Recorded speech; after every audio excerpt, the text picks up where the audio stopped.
여러분 안녕하십니까? 부방대 총괄 대표인 황교안 전 총리가 선거정의 실현운동과 관련해 일반 국민에게 알려지지 않고 언론에 보도되지도 않았던 새로운 팩트를 최근 잇따라 발굴해 공개하고 나서 눈길을 끌고 있습니다. 황교안 대표는 문재인 정권 시절 치러진 4.15 총선 당시 중앙선관위 상임위원을 맡아 선거부정 의혹의 핵심 인물 중 한 명으로 꼽히는 조혜주와 1992년 남한 조선노동당 중부지역당 간첩 사건으로 구속됐다가 뒷날 더불어민주당 산하 싱크탱크인 민주연구원 부원장을 맡았던 고한석의 특별한 관계에 대한 미공개 사실을 폭로하면서 선관위에 드리워진 북한과 중국 그림자에 대한 조사를 촉구했습니다. 황 대표가 이번에 공개한 내용에 따르면 2000년대 초 선관위 선거과장으로 전자개표기를 선거에 최초로 도입했던 조혜주는 2014년 한국선거연구원 책임연구원으로 한국형 선거 빅데이터 구축 방안 연구라는 제목의 연구보고서 작성을 책임졌는데, 이 보고서 작성에 간첩 혐의로 국가보안법 위반자인 고한석이 공동연구원으로 참여했다는 것입니다. 황 대표는 또 최근 선관위가 8개 언론사를 동원해 소위 사전투표 팩트체크 동영상이란 제목의 일방적 선관위 홍보 영상을 제작한 선관위와 언론사 유착 사건을 폭로한 데 이어 이 유착에 대한 상세한 사항을 파악하기 위해 선관위에 정보 공개를 청구하겠다고 밝혔습니다. 먼저 황교안 대표는 선관위에 드리워진 북한 중국 그림자 조사 촉구합시다라는 제목의 입장문을 통해 다음과 같이 밝혔습니다. 선관위가 사전투표 조작 등 의혹의 진원지입니다. 선관위가 독자적으로 이러한 일을 꾸몄을까, 아니면 외부 세력이 개입했을까는 누구든지 가질 수 있는 의문입니다. 외부 세력이 개입했다면 그야말로 은밀하게 선관위에 공작적으로 침투했을 것입니다. 선관위 내부 직원들조차 모를 일인데 하물며 선관위 밖에서야 어찌 알 수 있겠습니까? 그래도 희미하게나마 외부 세력이 개입했을지도 모르는 정황을 단서 하나를 토대로 말씀드리고자 합니다. 그 단서는 한국형 선거 빅데이터 구축 방안 연구 논문에서 찾을 수 있습니다. 문재인 대선 캠프에서 일하다가 나중에 장관급인 선관위 상임위원으로 임명된 조혜주가 선거연구원 책임연구원으로 재직할 당시 외부와 공동으로 진행했던 연구입니다.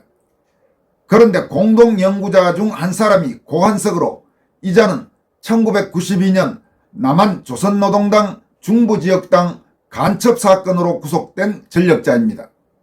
황 대표는 그러면서 조혜주가 연구 책임자, 고한석 등이 공동연구원으로 명기된 2014년에 한국형 선거 빅데이터 구축 방안 연구 최종 보고서 표지 사본을 공개했습니다. 이 보고서의 연구 기간은 2014년 4월 15일부터 9월 20일까지로 되어 있습니다. 황교안 대표는 이어서 다음과 같이 밝히고 있습니다. 공교롭게도 조혜주는 2000년대 초 선관위 선거과장으로 전자개표기를 선거에 최초로 도입한 인물입니다. 그런데 이자가 공동연구, 그것도 선거 빅데이터 관련 연구를 진행하면서 왜 하필이면 간첩 혐의로 국가보안법을 위반한 고한석과 함께 연구를 진행했느냐는 의문이 당연히 들 것입니다. 중부지역당 간첩 사건은 제가 공안검사로 재직 시 수사했던 사건이라서 잘 압니다. 이 사건은 건국 이래 최대 간첩 사건으로 분류될 정도로 엄청난 사건이었습니다. 공동연구자 고한석은 체포될 당시 서울대 중어중문학과 박사과정생으로서 중부지역당 산하 편집국 제작 담당이었습니다. 이 일로 인해 고한석은 징역 1년 6개월에 집행유예 3년을 선고받고 풀려났습니다. 그런데 고한석은 영등포 교도소를 출소하면서 자신의 학문에 같이 구속됐던 동료의 비밀 문건이 담긴 캡슐을 숨겨 외부로 빼돌리려다 교도관에게 적발되기도 했었던 그야말로 선수였습니다. 여러분, 그러니까 이 지금 고한석의 간첩 혐의, 국가보안법 위반 사건은 바로 황교안 대표가 공안검사로서 직접 수사에 참여했던 사건이어서 그 내막을 황 대표가 아주 상세히 알고 있는 것입니다. 따라서 고한석과 관련된 당시의 일들을 이렇게 아주 구체적인 내용까지 공개할 수 있는 것입니다. 황교안 대표의 입장문을 이어갑니다.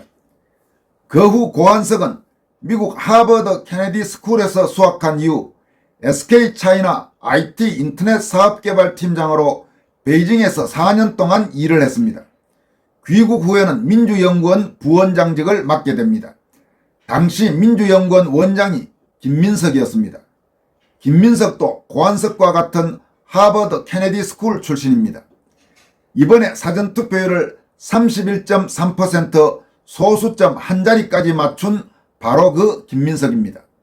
김민석은 민주연구원 원장 자리를 양정철에게 물려줍니다.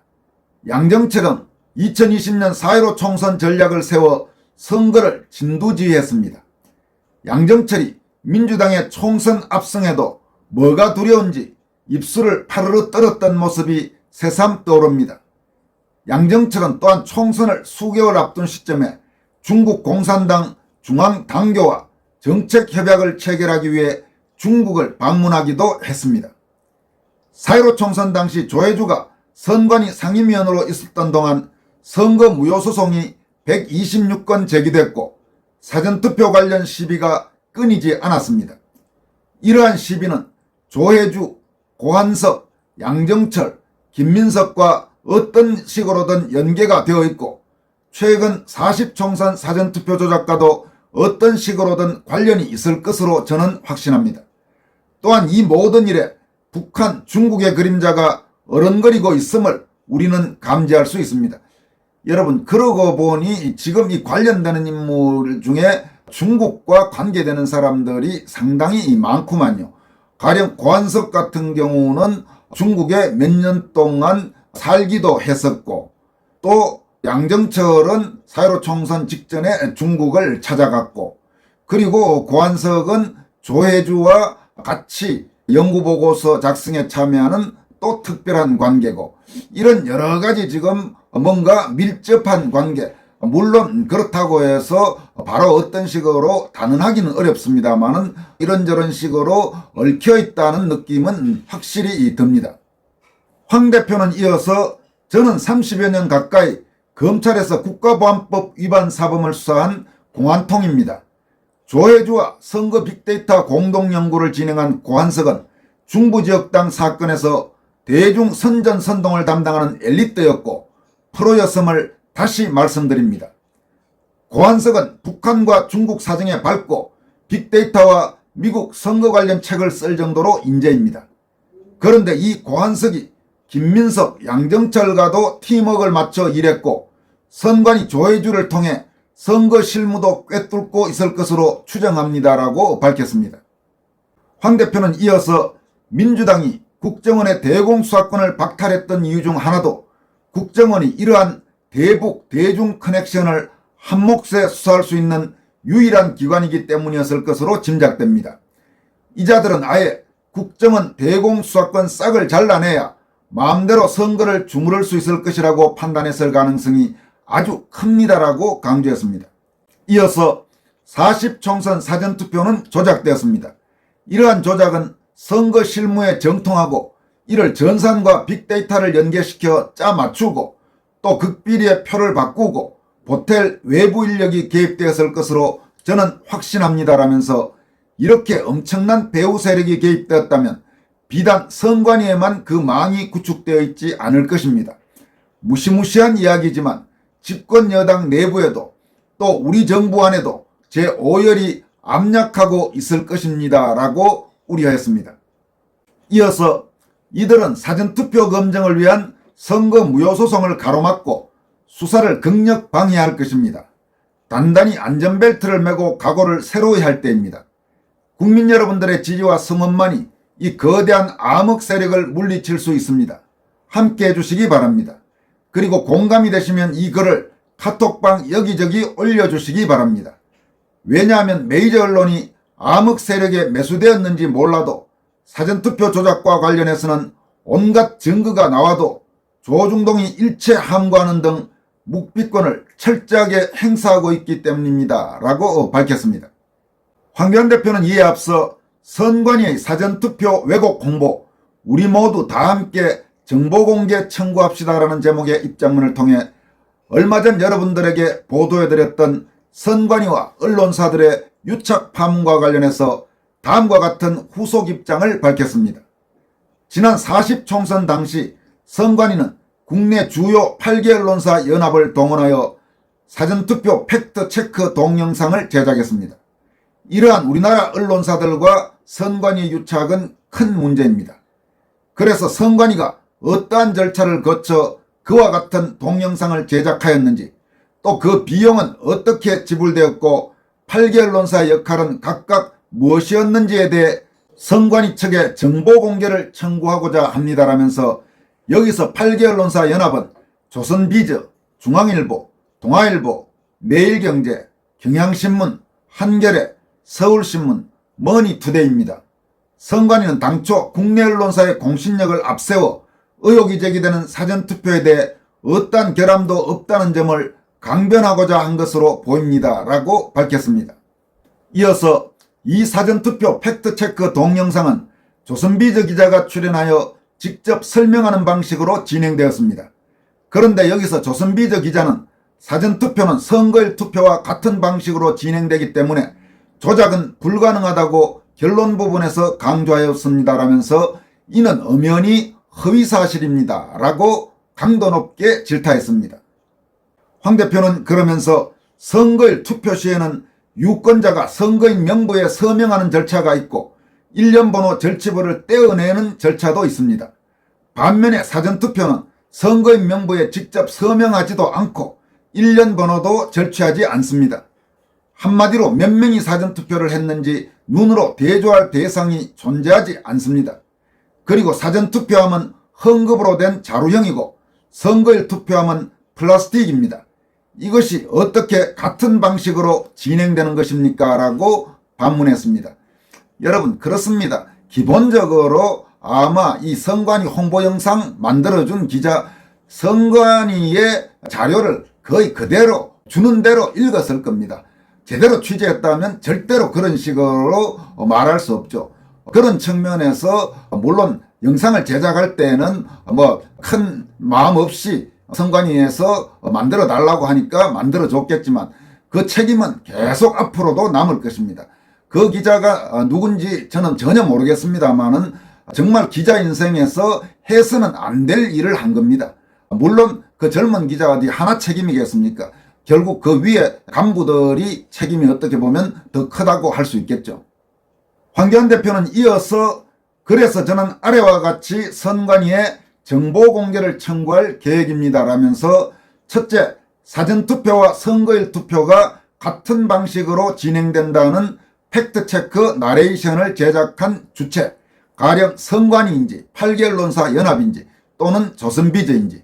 둘째, 8개 언론사 연합에 선관위가 8개 언론사의 예산을 사용했을 시 그 지불 액수 및 언론사별 배분 내역. 셋째, 8개 언론사가 각각 선관위에 기여한 역할 내역. 이 세 가지 부분에 대해서 정보 공개를 선관위에 청구하겠다고 선언했습니다. 그러면서 선관위는 사전투표 관련 의혹을 해소한다는 명분 아래 국내 주요 신문사를 동원한 것으로 보이며 그에 따른 예산도 지불되었을 것으로 짐작됩니다라면서 상세한 내용을 모르기 때문에 정보 공개를 청구하여 파악할 필요가 있습니다라고 강조했습니다. 이어서 여러분들도 각기 선관위와 국내 주요 신문사들 간의 유착이 심각한 문제라고 생각하시면 관련 의문 내용을 정보 공개 청구하시기 바랍니다. 저 한 사람보다는 둘이, 둘보다는 여럿이 정보 공개 청구를 다양하게 하면 더욱 힘이 실릴 것입니다. 그리고 그 결과를 제게 주시면 취합하겠습니다라면서 선관위와 언론사 간 유착에 대해 다양한 정보가 공개되면 여러 문제점이 드러날 것입니다. 또한 선관위가 8개 언론사에 지불한 예산이 언론사별 역할과 부합되지 않는 것으로 나타날 경우에는 감사원 감사를 청구할 계획입니다. 이 감사 청구 계획에도 여러분들께 동참을 요청하겠습니다라고 밝혔습니다. 여러분, 이번에 선관위와 유착한 것으로 의심이 되는 언론사들 속말로 아주 골치 아프게 생겼습니다. 선관위의 정보공개 청구를 한 데 이어서 그 정보공개 청구 결과 만약 부적절한 금전거래가 이루어진 것으로 확인이 된다면 감사원 감사까지도 지금 청구하겠다는 것이 황교안 대표의 명확한 의지입니다. 최근 황교안 대표는 어떤 중요한 사안에서 단호하게 행동하는 게 과거 공무원 시절과 확실히 달라진 점입니다. 여러 가지 지금 후속 움직임들을 통해서 선관위와 언론사 간에 돈을 매개로 한 뭐랄까요, 좀 찝찝한 유착이 극명하게 드러난다면 한국 언론사들은 독자들 앞에 얼굴을 들기 어려울지도 모릅니다. 황 대표는 마지막으로 이에 공감하시면 댓글로 남겨주시고 친지분들 카톡방에 띄워주시면 감사하겠습니다. 우리가 가만히 있으면 아무 일도 일어나지 않습니다라면서 여러분의 열정적인 동참을 기대합니다라고 밝혔습니다. 여러분, 4.15 총선 이후 논란이 커진 선거부정 의혹 및 이를 바로잡기 위한 선거정의 실현운동과 관련해서 수혜자로 의심받고 있는 더불어민주당 등 좌익 세력이 아무 소리도 안 하는 것은 너무나 당연하겠죠. 하지만 직접적 피해자일 가능성이 큰 국민의힘이나 윤석열 정부도 이를 바로잡기 위한 또 진상을 규명하기 위한 의미 있는 움직임을 지금까지 제대로 보이지 않고 있습니다. 이런 열악한 상황에서 간첩 및 선거사범 수사 전문가인 엘리트 공안검사 출신으로 법무부 장관과 국무총리, 대통령 권한대행, 제1야당 대표 등을 지낸 황교안 대표가 우리 사회 일각의 곱지 않은 시선을 무릅쓰고 민경욱 전 의원 및 각계 애국 인사들과 함께 선거정의 실현을 위해 치열하게 헌신하는 모습들을 보면서 여러분은 과연 어떤 생각이 드십니까? 지금까지 권순할TV였습니다. 고맙습니다.